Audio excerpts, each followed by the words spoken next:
Supposez que, voyant la beauté du Seigneur Jésus, vous témoignez ouvertement de votre amour et de votre attachement pour lui. Peut-être que vos amis, votre famille et la communauté à laquelle vous appartenez vous mépriseront et vous persécuteront même. Que ferez-vous alors?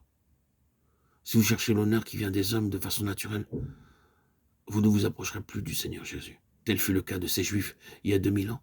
L'histoire s'est souvent répétée comme nous le savons tous. Cependant, même parmi les chefs, plusieurs crurent en lui. Mais à cause des pharisiens, ils n'en faisaient pas l'aveu, dans la crainte d'être exclus de la synagogue, car ils aimèrent la gloire des hommes plus que la gloire de Dieu. Jean 12, 42, 43. N'est-il pas triste que l'homme soit rempli d'hommes et de femmes désirant recevoir l'honneur des hommes plutôt que de Dieu? Grâce soit rendue à Dieu pour Jabez, qui savait comment recevoir l'honneur de Dieu, de qui il est écrit dans la Sainte Bible, afin que le monde lise, et Jabez fut honoré plus honoré que ses frères.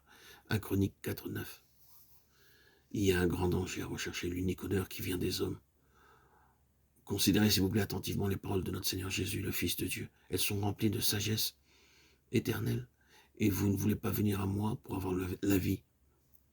Je ne reçois pas l'honneur des hommes, mais je sais que vous n'avez point en vous l'amour de Dieu. Je suis venu au nom de mon Père et vous ne me recevez pas.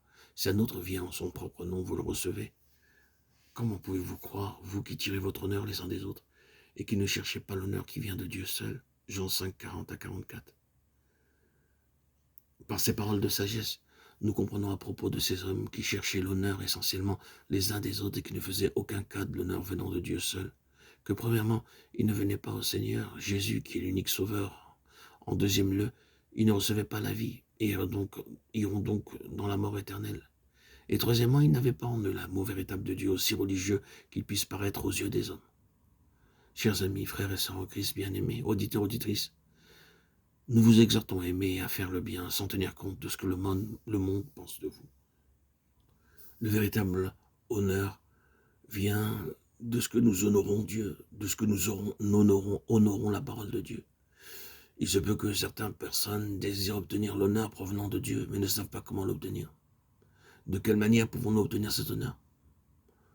La simple réponse est la suivante: en honorant Dieu et en honorant la parole de Dieu, la Sainte Bible. Dans 1 Samuel 2,30, nous lisons comment un prophète alla vers Élie, le sacrificateur, en disant: voici ce que l'Éternel, le Dieu d'Israël, car j'honorerai celui qui m'honore, mais eux qui me méprisent seront méprisés.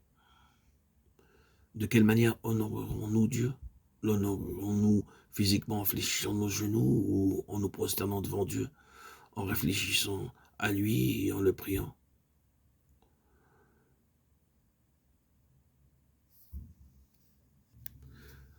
Toutes ces manières de l'honorer sont très importantes, et si vous désirez l'honorer, vous devez le faire spirituellement, en menant une vie sainte en toute droiture.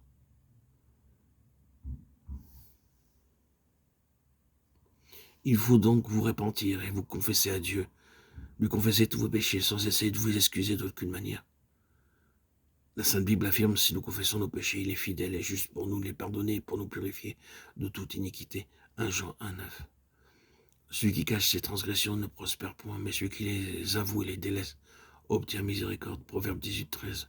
Voici ce qu'est l'honneur à Dieu: se repentir et confesser ses péchés. Avoir l'humilité de le faire et la patience. Une pureté de cœur et d'esprit pour s'offrir à Dieu seul, et renoncer aux honneurs des hommes, à la fanfaronnade,